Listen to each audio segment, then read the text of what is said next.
conseil bi may jox ndaw ñi mooy conseil bi may jox sama bopp moo di ne dara yombul soo bëggee réussir da nga war a def lu mu laaj. li tax Alibaba tollu fi mu toll tey dëgg la bokk na si ne dañu am chance mais tamit ni ñuy liggéeyee moo gën a métti que nit ñu bari ni ñuy liggéeyee. at bi jàll passé naa luy toll ak 867 heures ci yoo xam ne dama koy voyager yoo xam ne si biir avion laay nekk. kon man ni may liggéeyee dafa metti ñi ma àndal tamit dañuy liggéeyee dafa metti kon dara yombul da nga war di jéem di xalaat di indi xalaat bu bees di def defin bu bees waaye waroo def ne su diw ne lii moo baax rek nga topp kooku. par exemple suñu entreprise bu muy door a commencé su ma kenn indilee benn idée bu bees ni ma jàkk lii idée bu baax la ma laaj ñëpp ñu ne lii idée bu baax la dama koy teg ne le du ma ko sax xool.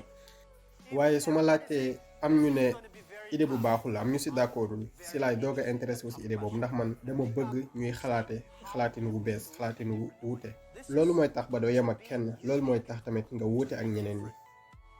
dafa am loo xam ne dama koy wax sama bopp lu bari bés bu nekk dama naan tey metti na suba mun na am dina metti waaye bés bu ci topp bés bu neex lay doon loolu moo may tax ba ma nangoo liggéey bu metti ndax bis yu metti yi ngay dund situation yu metti yi ngay dajeel loolu daf lay tàggat daf lay entraîner.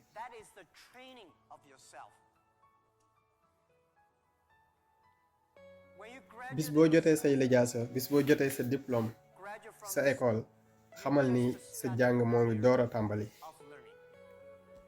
soo amee diplôme doctorat wala nga am diplôme licence loolu benn papier la rek buy wane ne sa parents yi fayal nañ la jàng. waaye jàng bi dëgg-dëgg ak examen yi dëgg-dëgg moo ngi tàmbali bis boo jógee école ba tàmbali liggéey. àdduna moo demee noonu. jërëjëf jaak si tontu yi léegi dañuy bàyyi rek mbooloo mi ñu laaj seen ay laaj soo leen ko mënee laaj si anglais moo gën waaye soo leen ko mënul tamit am nañ ko mën a tekki. léegi kan moo am question.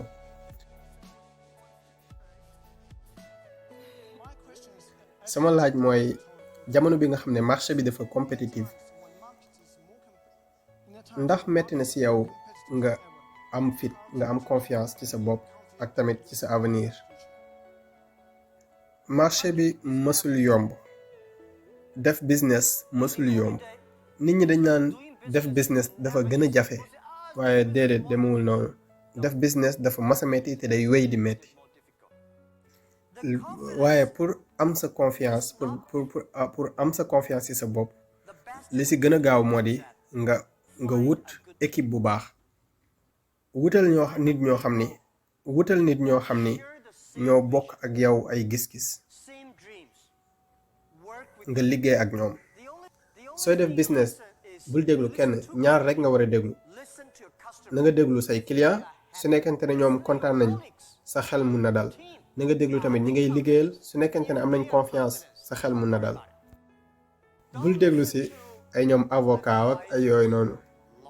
bul déglu nit ñi nga xam ne tamit gëmuñ la. su nekkente ne marché bi baax na wala baaxul su nekkente ne business bi moo ngi dox wala doxul loolu ci say client nga koy xamee ak si ñi ngay liggéeyal. wax naa leen bi ñuy door a tàmbali amuñu woon dara kenn daawuñu fay gi ñu doon am mooy email yi ñu nit ñi doon yónnee di ñu sant. waaye ci loolu lañ xamee ne bés dina ñëw ñoom dinañ fay su nekkente ne ñoo ngi leen di dimbali. kon confiance yaa ngi koy jëlee ci say client ak tamit ci ñi ngay liggéeyal. te say concurrent ñoom saa su nekk dañuy fexe xool nan la ñu yàqee sa confiance. nit ñi dañ doon ñëw ci man di ma conseiller ngir ñu def levée des fonds. nit ñi naan ma naka nga mën a def ba réussir li ngay def ndax internet bu doy amul ci Chine système logistique bu Chine boobu baaxul woon les cartes de crédit baaxul woon pour payer en ligne xaalis amul woon talent amul woon kon naka nga mën a def ba réussir naka nga bëgg a def ba réussir. laaj boobu lañ ma doon laaj saa su nekk waaye soo si bëggee génn da nga war a nekk ko créative ndax business boo fi gis tey mu màgg ci business bu ndaw la tàmbalee. bi ñuy tàmbalee Alibaba dem nañ ci yeneen entreprise ngir ñu dimbali ñu. Dem nañ si par exemple la poste bu Chine ñu wax leen ndax mën nañu jàppale si ñu délivrer maanaam ñu délivrer commande yi, mais dañu bañ ndax dañ xam ni boobu entreprise bu ndaw lañ. ci boobu nag lañ dem si entrepreneur yu ndaw yi nga xam ne dañoo bëgg ñoom tamit di délivrer ci seen village, ci seen dëkk wala ci seen réew, ñu liggéey ak ñoom. fi ñu toll nii ñoo ngi délivrer lu toll ak 65 millions de colis, 65 millions ci ay yóbbante bés bu nekk. te lu toll ak ñaata ci ay nit ñooy liggéey ci loolu, lu toll ak ñetti millions ci ay nit ñoo ngi liggéey ci loolu.